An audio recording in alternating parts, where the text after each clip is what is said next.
Hello दोस्तों, आप लोग कैसे हैं। ये बेसिकली हमारी ज्योग्राफी में दूसरी यूनिट है। इसमें बेसिकली क्या है, क्लाइमेटोलॉजी की बात होगी। ये जियोमॉर्फोलॉजी की तरह हम क्लाइमेटोलॉजी क्या करेंगे, डिटेल में कवर करेंगे। बेसिकली क्लाइमेटोलॉजी क्या होती है, different types, for example structure of the atmosphere, precipitation, in tropical cyclone, extra tropical cyclone, फिर kind of vegetation and so on. Detail में हम इस पर बात करेंगे। तो लेट्स स्टार्ट अवर लेक्चर। देखिए रिमेनिंग कौन कौन से टॉपिक हम कवर करने वाले हैं।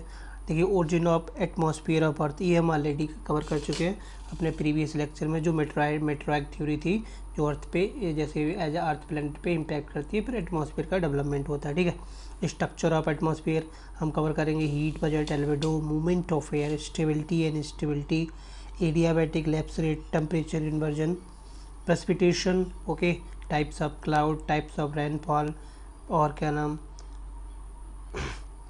Basically pressure system of the world, planetary wind and variable winds. ठीक है, अब देखिए स्ट्रक्चर ऑफ एटमॉस्फेयर पढ़ते हैं। ठीक है, स्ट्रक्चर ऑफ एटमॉस्फेयर में सबसे पहली लेयर है वो क्या है, बेसिकली वो लेयर है बेसिकली ट्रोपोस्फेयर।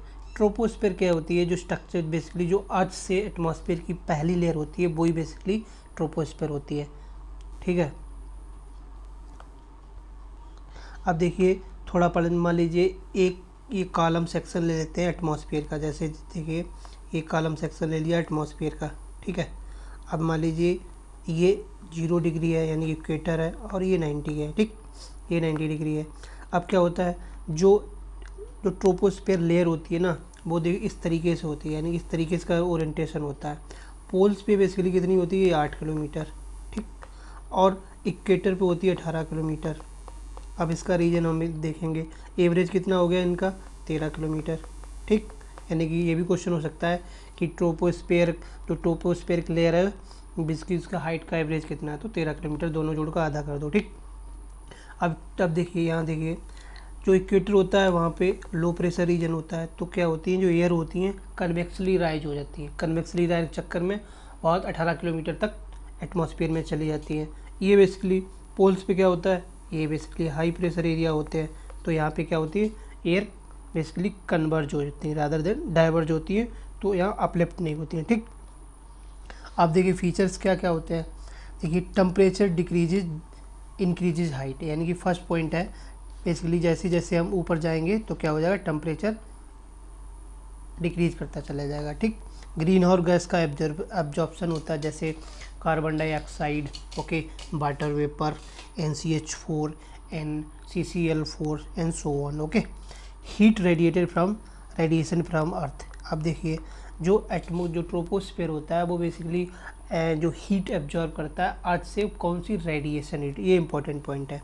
जैसे मान लीजिए ये अर्थ हो गई। ठीक, अब ये सन की रेस से ये हीट हो जाती है, और हीट होने के बाद बेसिकली इस तरीके से हीट रेडिएट करती है हीट अप होने के बाद, तो इसको कहते हैं टेरेस्ट्रियल रेडिएशन। इस टेरेस्ट्रियल रेडिएशन से जो ट्रोपोस्फेरिक लेयर होती है ना, वो बेसिकली हीट अप होती है। So this is important point. अब देखते हैं सेकेंड लेयर देखिए स्ट्रेटोस्फेयर होती है। ये बेसिकली कितने किलोमीटर तक होती है, अब फिर से एयर कॉलम ले लेते हैं इस तरीके से। ठीक है, ये एयर कॉलम ले लीजिए। ठीक, ये 0 डिग्री ले लीजिए, ये बेसिकली 90 डिग्री ले लीजिए। ये थी कितनी, 18 किलोमीटर। ठीक, ये थी 8 किलोमीटर। ये बेसिकली कितनी होती है, 50 किलोमीटर तक। कितनी होती है, 50 किलोमीटर तक, यानी कि 50 किलोमीटर तक। ठीक, ओके, अब इसका फिनोमेना देखते हैं। टेम्परेचर इंक्रीजेज विद हाइट, क्यों, प्रेजेंस ऑफ ओजोन लेयर। यहाँ पे देख लीजिए क्या होता है, ओजोन में 3 टाइप्स बेसिकली रेज होती हैं, यूवी 3 टाइप्स की होती हैं, यानी कि ओजोन लेयर क्या करती है, यूवी रेज को एब्जॉर्ब कर लेती है। तो ए, बी और सी, जो बी सी होती हैं वो हार्मफुल होती हैं, तो इसको क्या करती है, यूवी रेज एब्जॉर्ब कर लेती है। एब्जॉर्ब कर लेंगी तो क्या होगा, यहाँ का टेम्परेचर इंक्रीज हो जाएगा। दैट्स वाई स्ट्रेटोस्फेयर में क्या होता है, टेम्परेचर इन्वर्जन, यानी कि हाइट के साथ टेम्परेचर बढ़ जाता है। ठीक, नेक्स्ट लेयर देखिए मीजोस्फेयर। ठीक है, मीजोस्फेयर बेसिकली क्या होती है, 80 किलोमीटर तक होती है, यानी कि मीजोस्फेयर लेयर होती है कितने, 80 किलोमीटर तक होती है। ठीक, 80 किलोमीटर। ओके, 80 किलोमीटर, देखिए ये देख लो 80 किलोमीटर तक, यानी कि जो स्ट्रक्चर था जो मैंने बनाया था ना, उसमें जो थर्ड लेयर होगी वो कितनी होगी, 80 किलोमीटर तक। इसमें फीचर देख लीजिए, temperature decreases increases with height, normal lapse rate की, यानी कि जैसे जैसे से हम ऊपर जाएंगे तो जो क्या नाम जो एयर है वो रेडिफाई होती जाएगी, टेम्परेचर डिक्रीज करता जाएगा, ठीक है। Absence of green house gas, इस लेयर में ग्रीन हाउस गैस नहीं होती हैं, और गोइंग अवे ओजोन लेयर, यानी कि ओजोन भी नहीं होती है, ठीक। तो this is property of mesosphere. Next देख लीजिए आइनोस्फीयर, ये वेरी इंपॉर्टेंट है। इसकी बेसिकली जो हाइट होती है देखिए 80 किलोमीटर से 500 किलोमीटर तक लगभग होती है, ठीक, यानी कि ये बिग लेयर होती है। देखिए इसमें क्या होते हैं, गैसियस, जो गैसेस होती हैं वो आयनिक स्टेट में होती हैं, यानी कि चार्ज पार्टिकल्स होते हैं, यानी कि जो सन के फ्लेयर होते हैं वो थर्म बेसिकली आयनोस्फीयर तक चले जाते हैं, और जो गैसियस आइटम होते हैं वो आयनिक फॉर्म में हो जाते हैं। तो बेसिकली क्या होती है, जो क्या नाम थर्मोस्फीयर होती है, इस तरीके से एक लिड होती है चार्ज पार्टिकल की, ठीक। अब मान लीजिए आइनोस्फीयर का इंपॉर्टेंस क्या है, इंपॉर्टेंस फॉर रेडियो कम्युनिकेशन, क्या मान लीजिए एक ये रेडियो स्टेशन है, ठीक, और ये क्या करता है, यहाँ से इसने रेज इस तरीके से स्प्रेड की, अब क्या करते हैं ये आइनोस्फीयर में टकरा जाती हैं, और टकरा होने के बाद अर्थ पे पूरी तरह इस तरीके से स्प्रेड हो जाती हैं, तभी जो बेसिकली इस तरीके से इनका स्प्रेड हो जाता है। तो यानी कि जो थर्मोस्फीयर है लेयर होती है वो भी बेसिकली जो कम्युनिकेशन, रेडियो कम्युनिकेशन के लिए और कम्युनिकेशन के लिए इम्पोर्टेंट होती है, ठीक। इसमें भी वही फिनोमेना है, temperature increases with height due to presence of gaseous ionic particles, ठीक है। आगे देखिए, अब बेसिक मूवमेंट ऑफ एयर देख लेते हैं।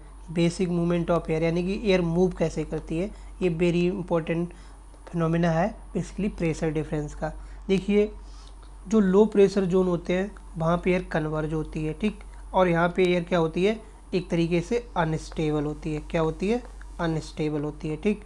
अब जब लेयर अनस्टेबल होगी तो क्या होगी, कन्वेंशनली राइज करेगी, कंडेंस हो जाएगी और प्रेसिपिटेशन हो जाएगा, और प्रेसिपिटेशन होने के बाद एनर्जी चली जाएगी, लेटेंट एनर्जी चली जाएगी, फिर क्या होगी, ये डाइवर्स हो जाएगी, ठीक, इस तरीके से। बट हाई प्रेशर जोन में अपोजिट होता है, हाई प्रेशर जोन में ये बेसिकली डाइवर्जिंग होती है। जब डाइवर्जिंग होती है तो कहीं से तो हवा फील हो रही होगी, तो यानी कि इसके ऊपर ठीक क्या होता है, लो प्रेशर जोन होता है, तो यहाँ पे ये एयर कन्वर्ज होती है, सो इसको फिल करती है, ठीक। तो यहाँ पे बेसिकली का मोर और less little bit stable conditions होती हैं। ये देखिए पिक्चर और more and more clear adiabatic lapse rate, ठीक। जैसे मान लीजिए ये लो प्रेशर जोन है, एयर क्या हुई, ये अभी कन्वेंशनली राइज होके क्लाउड्स बन गए, क्लाउड कंडेंस हो गए, और कंडेंस होने के बाद प्रेसिपिटेशन हो गया, और प्रेसिपिटेशन होने के बाद एयर मोर एंड मोर रेडिफाई हो गई, ठीक। नेक्स्ट टेम्परेचर इन्वर्जन जो हम बात कर रहे थे, ये न्यू फिनोमेना। टेम्परेचर इन्वर्जन का सिंपल मतलब होता है हाइट के जैसे जैसे हम अर्थ के ऊपर जाते हैं तो हाइट के साथ टेम्परेचर भी इंक्रीज करता है, जैसे हमने देखा स्ट्रेटोस्फीयर में देखा था और हमने आइनोस्फीयर में देखा था, ठीक। देखिए नॉर्मल कंडीशन ये होती है, ठीक। मान लीजिए ये अर्थ है, ये वार्म एयर होती है, ये कूल एयर होती है, और फिर और कूल एयर होती है, यानी कि हाइट इंक्रीजेज टेम्परेचर डिक्रीजेस। बस इस फिनोमेना में क्या होता है, ये देखिए कूल एयर होती है, ये वार्म एयर होती है, फिर ये कूल एयर होती है, यानी कि height increases but some extent temperature decreases. Basically कह सकते हो कि कंप्लीटली नहीं होता बट सम एक्सटेंट, ठीक है। अब जैसे ट्रोपोपॉज, टेम्परेचर इन्वर्जन है ट्रोपोपॉज।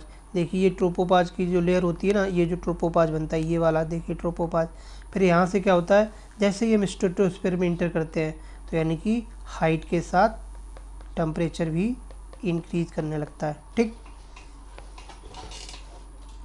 आगे देखिए, अब देखिए टेम्परेचर इन्वर्जन की कुछ एग्जांपल देखते हैं, देख लेते हैं। कूल विंटर नाइट, अब जब कूल विंटर नाइट होंगी तो क्या होगा, जो सरफेस लेयर होगी वो ठंडी हो जाएगी, बहुत कोल्ड हो जाएगी।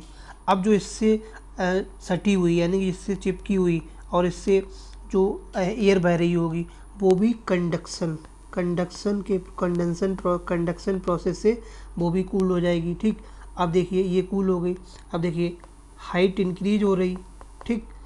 लेकिन जैसे ही हम पहुँचेंगे तो टेम्परेचर भी इंक्रीज हो जाएगा। लेकिन इसके जस्ट ऊपर देखिए वार्म लेयर है, तो यानी कि टेम्परेचर इन्वर्जन की कंडीशन हो गई। ठीक, अब देखिए वैली इन्वर्जन का देख लेते हैं।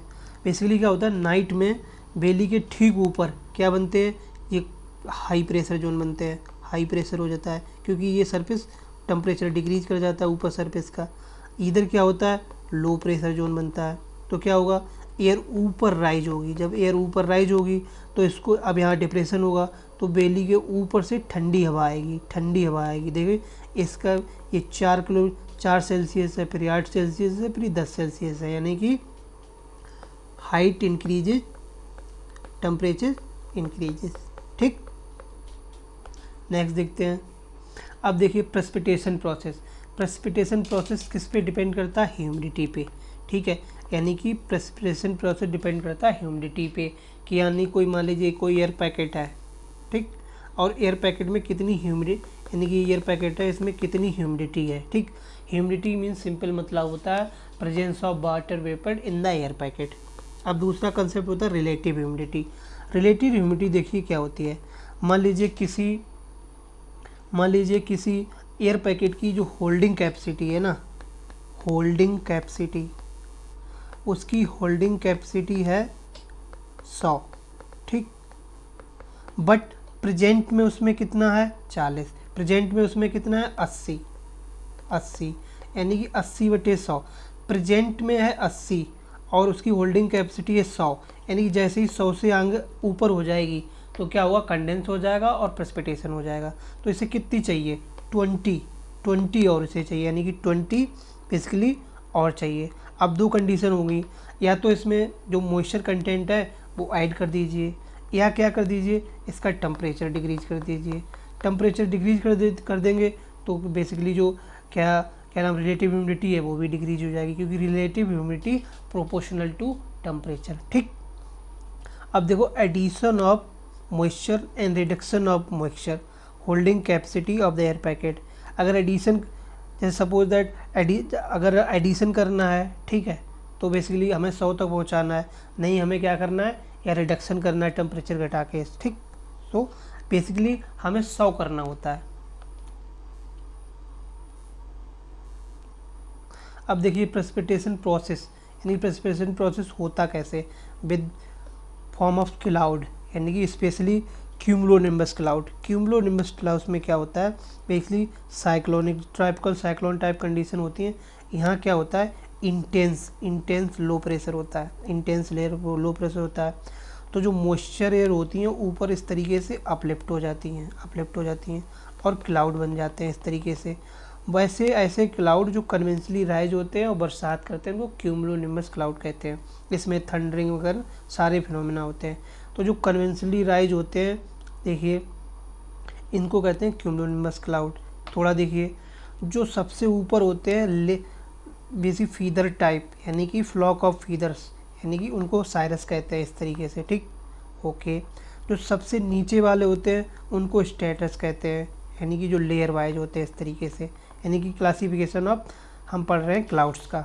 ठीक, अब देखो जो बीच वाले होते हैं इस लंपी फेस इस तरीके से, इस ग्लोबुलर टाइप, इनको कहते हैं क्यूमुलस। या अब देखिए अल्ट्रो क्यूमुलस। अब फिर तीनों का कॉम्बिनेशन कर लेते हैं। ठीक, जैसे स्ट्रेटस, साइरोस्ट्रेटस, ठीक, इस तरीके से, यानी कि जो 3 डिवीजन होते हैं, पहला होता है स्ट्रेटस, दूसरा होता है क्यूमुलस और फिर होता है साइरस। और हाइट वाइज ये पहले स्ट्रेटस, फिर क्या नाम क्यूमुलस और फिर साइरस। अब फिर इनका कॉम्बिनेशन बना लेते हैं, साइरोस्ट्रेटस, सो एंड सो ऑन। ठीक, और लास्ट टाइप होते हैं क्यूमुलोनिम्बस। ये बेसिकली कन्वेंशनल राइज होते हैं। ठीक, निम्बस क्लाउड क्या होते हैं, बेसिकली रेनफॉल क्रिएट करते हैं। ठीक, तो this is classification of clouds. ठीक, आगे देख लीजिए। अब देखिए टाइप्स ऑफ रेनफॉल देख लेते हैं। टाइप्स ऑफ रेनफॉल देखिए, एक रेनफॉल होती है कन्वेंशनल रेनफॉल। कन्वेंशनल रेनफॉल में क्या होता है, बेसिकली अनस्टेबल एयर होती है और इंटेंस लो प्रेशर द्वारा गाइडेड होती है। ये कन्वेंशनली राइज होती है, कन्वेंशनली राइज होने के बाद ये कंडेंस हो जाती है, कंडेंस होने के बाद प्रेसिपिटेशन हो जाता है और इसी को कन्वेंशनल रेनफॉल कहते हैं, स्पेशली इक्वेटोरियल रीजन। ठीक, इक्वेटोरियल रीजन में। ठीक, आगे देखिए ओरोग्राफिक रेनफॉल क्या होती है। ओरोग्राफिक रेनफॉल में क्या होती है, देखिए जो विंड सिस्टम होता है उनमें मॉइस्चर होती है, लेकिन उनकी जो रिलेटिव ह्यूमिडिटी होती है हाई होती है, ठीक, रिलेटिव ह्यूमिडिटी हाई होती है। अब क्या होता है, अब मान लीजिए कोई ऑब्स्टिकल पड़ जाए इस तरीके से, माउंटेन जैसे हिमालय पड़ गया, तो वो क्या होगा, जब अब इसने क्या किया, इसने टेम्परेचर कम कर दिया, यानी कि ये जो विंड सिस्टम है ऊपर गया तो टेम्परेचर कम हो गया, तो रिलेटिव ह्यूमिडिटी भी कम हो गई। अब क्या होगा, रिलेटिव ह्यूमिडिटी कम हो जाएगी तो कंडेंसेशन हो जाएगा, कंडेंसेशन के बाद प्रेसिपिटेशन हो जाएगा। तो जिस साइड से चढ़ते हैं ना, ऑन साइड मान लीजिए, वहाँ पे तो प्रेसिपिटेशन होता है, बट जिस साइड ही उतरते हैं इस तरीके से, यानी कि अपोजिट साइड, ठीक, ऑफ साइड, ठीक है, तो वहाँ होती डिसेंडिंग में क्या होता है, ये एडियाबेटिकली वार्म हो जाते हैं, कंप्रेस होने लगती है, एयर कंप्रेस होने लगती है, तो क्या होता है, टेम्परेचर इंक्रीज हो जाता है, टेम्परेचर इंक्रीज होता है, रिलेटिव ह्यूमिडिटी भी इंक्रीज हो जाती है, ठीक। और फिर क्या होता है, यहाँ पे ड्राई कंडीशंस होती हैं, जैसे जब अरबियन ब्रांच जब बेसिकली क्या नाम पैरेलल जाती है क्या नाम अरावली के, तो अरावली के ईस्ट साइड कोई बरसात नहीं होती है, सम एक्सटेंट वेस्ट साइड बरसात होती है, ठीक। आगे देखिए साइक्लोनिक रेनफॉल में बेसिकली क्या होती है, जो ट्रॉपिकल साइक्लोन होते हैं वो कहाँ बनते हैं, वाटर बॉडीज पे। क्यों, बेसिकली यहाँ पे लो प्रेशर कंडीशंस हो जाती हैं, और ट्रॉपिकल साइक्लोन या ट्रॉपिकल साइक्लोन का बेसिकली जो फ्यूल होता है ना, वो वाटर वेपर से होता है, यानी कि जो वाटर वेपर होती है वो इसकी फ्यूलिंग एनर्जी होती है। फिर ये क्या होते हैं, इस तरीके से बवंडर टाइप क्रिएट हो जाते हैं, और जैसे जैसे ये कोस्ट पे पहुँचते हैं, कोस्ट पे जैसे ही लैंड करते हैं, तो क्या होता है, वाटर वेपर बेसिकली जो फ्यूल होता है वो कट ऑफ हो जाता है, इसीलिए ये डाई हो जाते हैं, ठीक। आगे दी फ्रंटल रेनफॉल, ये फिनोमेना बहुत इंपॉर्टेंट है। फ्रंटल रेनफॉल में मीन्स ये मान लीजिए ये कोई कोल्ड एयर मास है, ठीक, और ये हॉट एयर मास है, ठीक, ये आपस में दोनों टकरा गए। अब मान लीजिए कोल्ड एयर मास बहुत एक्टिव है, तो इसने क्या किया, कन्वेंशनली हॉट एयर मास को अपलिफ्ट कर दिया। अपलिफ्ट करने के बाद क्या होगा, हम जानते हैं, क्लाउड्स बन गए, कंडेंसेशन हो गया और प्रेसिपिटेशन हो गया, तो इसको फ्रंटल रेन कहते हैं, ठीक, सो सिंपल। आगे देखिए, अब pressure system of the world पढ़ लेते हैं, यानी किस तरीके से जो pressure system world over develop होते हैं, ठीक। देखिए थोड़ा ये फिगर देख लेते हैं, जैसे 0 डिग्री को हम एक अनदर नाम से भी जानते हैं, इंटर ट्रॉपिकल कन्वर्जेंस जोन, यानी कि ITCZ, ठीक, हम NCERT में कवर भी कर चुके हैं। ITCZ का मतलब होता है जो कन्वर्जेंस जोन होता है, सब ट्रॉपिकल से जो एयर मास आते हैं और यहाँ पे क्या होते हैं, कन्वर्ज होते हैं, ठीक। आगे देखिए, अब यहाँ पे बेसिकली लो प्रेशर एरियाज होते हैं, ठीक, लो प्रेशर एरियाज होते हैं, लो प्रेशर ये होता है।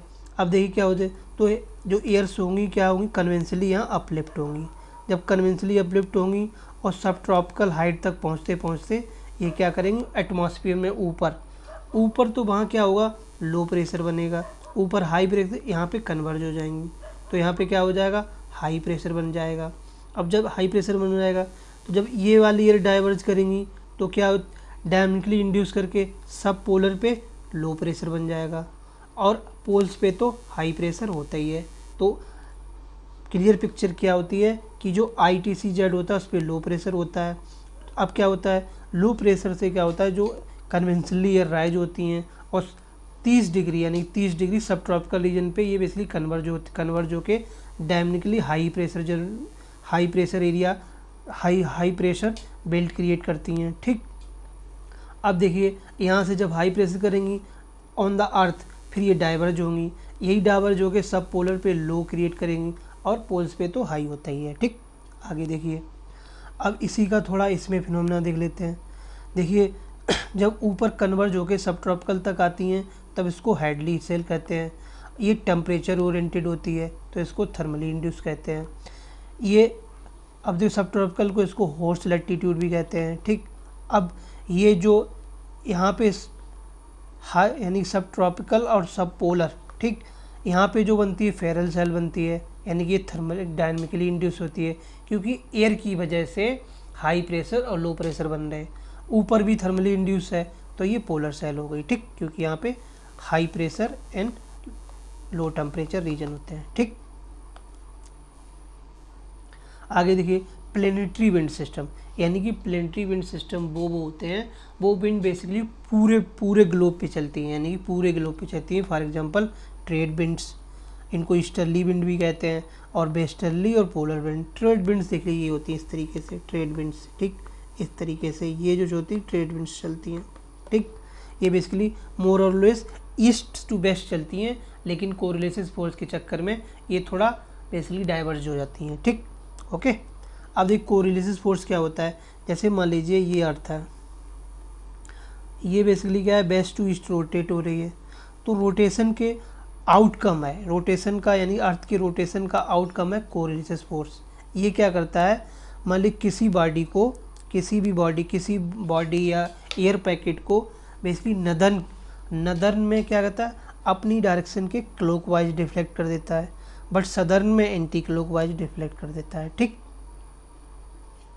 और बेसिकली एयर कैसे चलती हैं, high pressure to low pressure, वो हम ऑलरेडी पढ़ ही चुके हैं। ठीक, नेक्स्ट स्लाइड देखते हैं।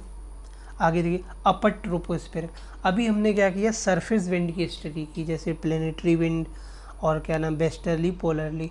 अभी प्लेनेटरी विंड की ही बात की, जैसे ट्रेड विंड। अब देखिए अपर ट्रोपोस्फेयर में क्या होता है। ठीक, जैसे मान लीजिए ये इक्वेटर पे लो प्रेशर बना, ठीक, ये इक्वेटर पे बना लो प्रेशर, ठीक, ये लो प्रेशर बना। अब लो प्रेशर, अब क्या होगी, एयर कन्वेंशनली राइज होगी, तो इसके जस्ट क्या बनेगा, हाई प्रेशर बनेगा, फिर हाई प्रेशर बनेगा, फिर ये डाइवर्ज होगी, और डाइवर्ज होके बेसिकली क्या होगी, ठीक पोलर के ऊपर क्या बनेगा, लो प्रेशर बनेगा, और ये हाई प्रेशर बनेगा। तो देखिए इस तरीके से ये पूरी साइकिल बन रही, यानी कि अपर ट्रोपोस्फीयर में एयर इक्वेटर से उठती हैं और बेसिकली कहाँ कन्वर्ज होती हैं, जाके पोल्स पे, फिर पोल्स पे हाई प्रेशर जनरेट होता है और फिर डाइवर्ज होके लो प्रेशर बनती हैं। इसी तरीके से ये पूरा एक single cycle basically phenomena generate होता है, सिंगल सेल फिनोमेना। ठीक, देखिए around the troposphere only the one gradient wind accumulate above the equator and rarefy and descend towards poles, NHP equator and so on। ठीक, आगे देखिए जियोस्ट्रॉपिक wind basically क्या होता है, देखिए विंड को मूवमेंट के लिए तीन फोर्स इंपॉर्टेंट होते हैं। देखिए प्रेशर ग्रेडियंट फोर्स, ठीक, और correlation force. Pressure gradient force कैसे जनरेट होता है, due to difference of pressure. ठीक, कोरिलेशन फोर्स अर्थ के रोटेशन का आउटकम होता है। तीसरा फोर्स होता है फ्रिक्शन फोर्स, ठीक, ये बेसिकली क्या होता है, टेरेस्ट्रियल फोर्स होता है, अराउंड 203 किलोमीटर तक एक्टिव होता है। लेकिन जियोस्ट्रोपिक विंड क्या होती हैं, अपर ट्रोपोस्फेयर फिनोमेना होता है, तो वहाँ पे क्या होता है, ये मास है, फ्रिक्शन फोर्स अब्सेंट होता है। अब फ्रिक्शन फोर्स अब्सेंट है तो इसका मतलब क्या है, कोरिलेशन फोर्स और ग्रेडियंट फोर्स आपस में बैलेंस कर लेते हैं। जब बैलेंस कर लेते हैं तो एयर जो बेसिकली विंड है ना, वो आइसोबार के परपेंडिकुलर चलने लगती है, और इसी को क्या कहते हैं, जियोस्ट्रोपिक विंड। पढ़ लेते हैं, strong Coriolis force at the tropopause because friction is less and high speed Coriolis force, so deflection is 90 degree, okay, and such wind called geostrophic wind. Okay,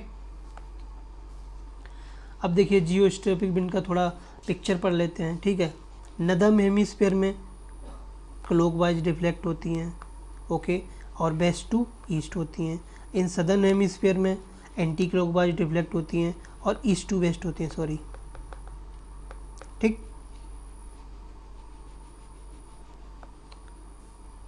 आगे देखिए अब वेस्टर्लीज के बारे में पढ़ लेते हैं। वेस्टर्लीज बेसिकली क्या होते हैं, एक तरीके से अपर ट्रोपोस्फेयर यानी कि अपर लैटिट्यूड फिनोमेना होते हैं, अपर ट्रोपोस्फेयर फिनोमेना होते हैं। ठीक है, the upper troposphere wind goes geostrophic wind below from west to east very high speed. ठीक, इस तरीके से वेस्टर्ली वेस्टर्ली इनको ये सी भी बोलते हैं क्योंकि ये अपर लैटिट्यूड अपर ट्रोपोस्फेरिक, और ये बेसिकली वेस्ट टू ईस्ट चलती हैं, ठीक। आगे देख लीजिए। अब देखिए रोस्बी वेव, ये थोड़ा कॉम्प्लेक्स कंसेप्ट है, देख लेते हैं इसको। रोस्बी वेव में क्या होता है, basically westerlies at the poles region maintain their angular momentum. ये देखते हैं एंगुलर मोमेंटम सिंपल मतलब है जो अपना उनका इस तरीके का जो पैटर्न है, यानी जिस वेलोसिटी से वो मूव कर रही हैं उसको जो बेसिकली पैटर्न को वो मेंटेन करती हैं। बट समटाइम्स ड्यू टू जो कोल्ड एयर मास और वार्म एयर मास के क्या होता है, इंट्रैक्शन होता है, तो बेसिकली ये इसको कैच करने की कोशिश करता है। कैच करने में क्या होता है, इस तरीके से डिफ्लेक्शन आ जाता है, तो क्या होता है, एंगुलर मोमेंटम डिस्टर्ब हो जाता है। उसको मेंटेन करने के लिए ये क्या करती है, जो कोल्ड एयर पॉकेट होता है ना, इसको लीव कर देता है और अपना बेसिकली मोमेंटम बना ले, यानी कि अपना एंगुलर मोमेंटम जो अपना पैटर्न है उसको फॉलो कर देता है। यही कोल्ड मास क्या होता है, कनाडा जैसे रीजन, कनाडा और वेस्टर्न यूरोप में क्या करते हैं, विजार्ड्स यानी कोल्ड कंडीशन क्रिएट कर देते हैं, ठीक। आगे देखिए, Rossby wave do not meander consistently but follow cycle of index, यानी कि due to variation of temperature and pressure, ये बेसिकली जो लूप फॉर्म में क्रिएट हो जाते हैं, यानी कि हीट को बैलेंस करने के लिए, ठीक। आगे देखिए, इन वेस्टर्ली, अब जेट स्ट्रीम देख लेते हैं। जेट स्ट्रीम ये भी इम्पोर्टेंट फिनोमेना है। जेट स्ट्रीम देखिए, जेट स्ट्रीम क्या होती है, वेस्टर्लीज में ही 1-2 किलोमीटर की थिक लेयर होती है, ठीक। 1-2 किलोमीटर की बड़ा थिक लेयर होती है जिसकी स्पीड अराउंड 300 किलोमीटर होती है, okay. Like river in the ocean, ऐसे ही मान लीजिए वेस्टर्ली फ्लो कर रही है और उसमें बिल्कुल मिडिल में एक बहुत फास्ट स्पीड विंड चल रही है, उनको बोलते हैं जेट स्ट्रीम, ठीक। आगे देखिए, अब जेट स्ट्रीम का फिनोमेना क्या होता है, एक किस तरीके से कैसे बेसिकली जो जेट स्ट्रीम यानी कि जो वेस्टर्ली जो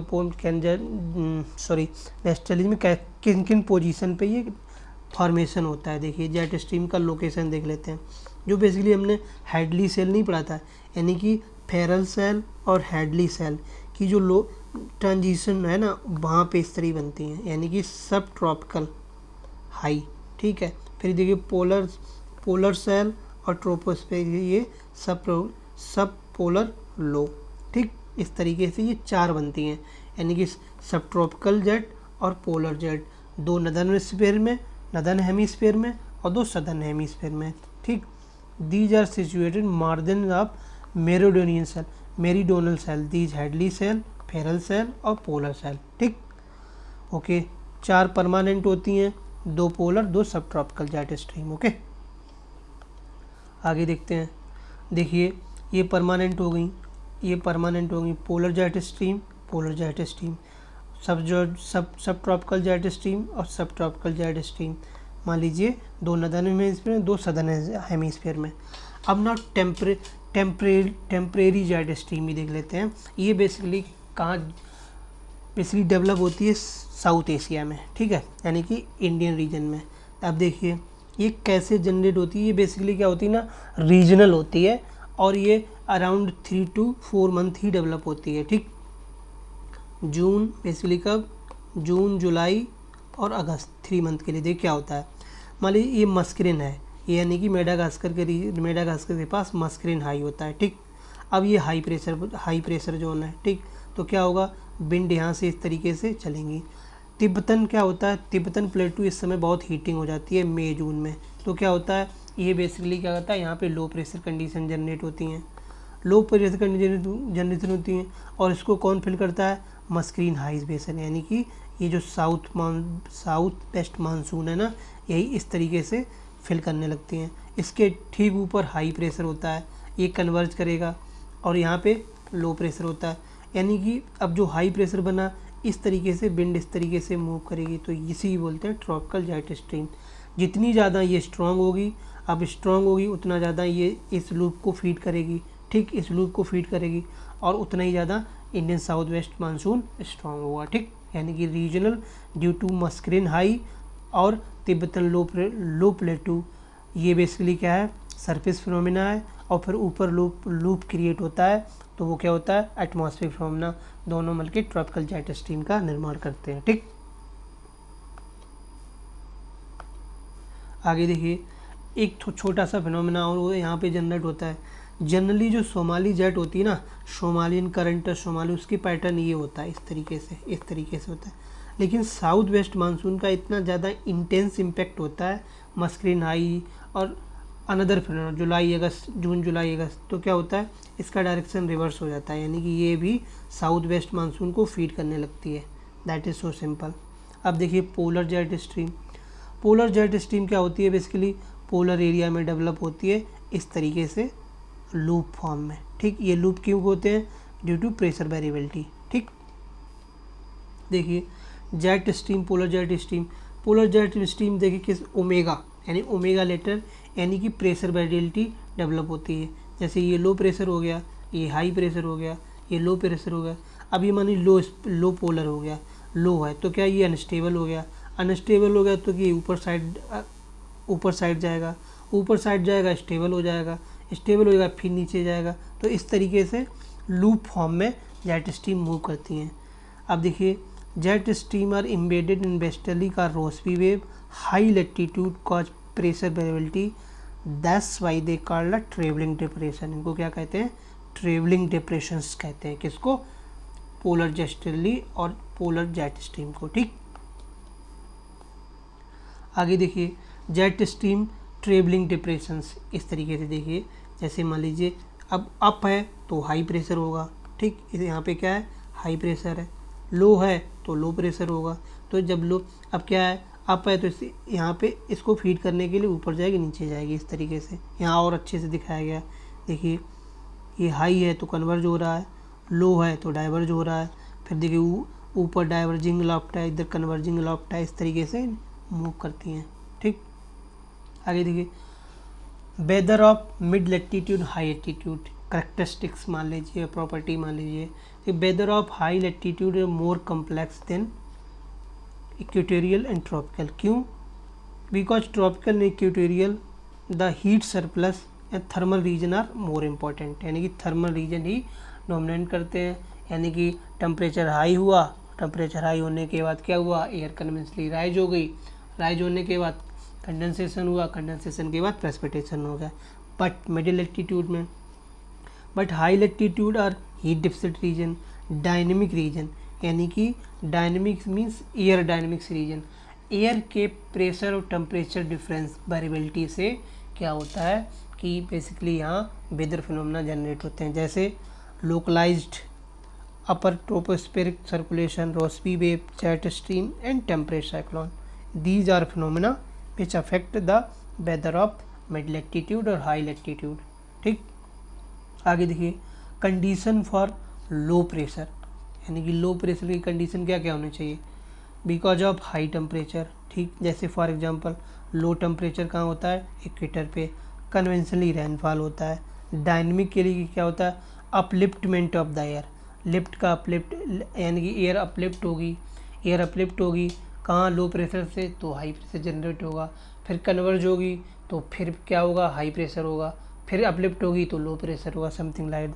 जैसे लो प्रेशर एट सब पोलर रीजन में, जनरेशन ऑफ फ्रंटल लाइन। ठीक, लास्ट स्लाइड देख लीजिए, ये स्लाइड नेक्स्ट टॉपिक में पढ़ते हैं, फिर भी देख लेते हैं। एयर मास देखो क्या होता है, जैसे मान लीजिए एयर मास, जैसे मान लीजिए ये कोई एयर पैकेट है, इस तरीके से एयर पैकेट है। ठीक, अब क्या है, ये किसी पर्टिकुलर रीजन से जा रहा है, तो इसकी पर्टिकुलर रीजन जा रहा है, मान लो कॉन्टिनेंट से जा रहा है, डिजर्ट से जा रहा है, तो क्या ये जब डिजर्ट से जा रहा है तो ये हॉट हो जाएगा। ठीक, हॉट हो जाएगा। अब मान लीजिए किसी पोलर रीजन से जो जा रहा है तो ये कोल्ड हो जाएगा।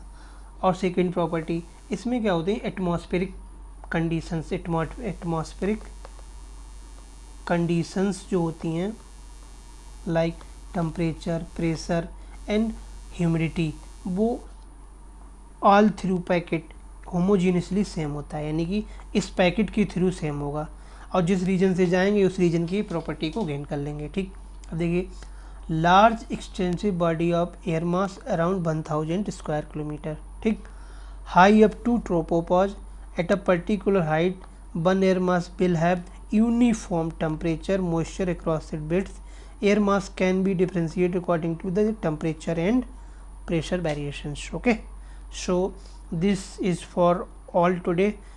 आई होप आप लोगों को ये बेसिकली क्लाइमेटोलॉजी का फर्स्ट लेक्चर बहुत अच्छा लगेगा। Please go through it. अगर आपको कोई भी डाउट हो कमेंट सेक्शन में मेंशन कीजिए, I will try my best, मैं उसे रिप्लाई करूँगा। So please go through it और go through it. If you have any question please mention in comment section. So next lecture हम अपना कल देखेंगे.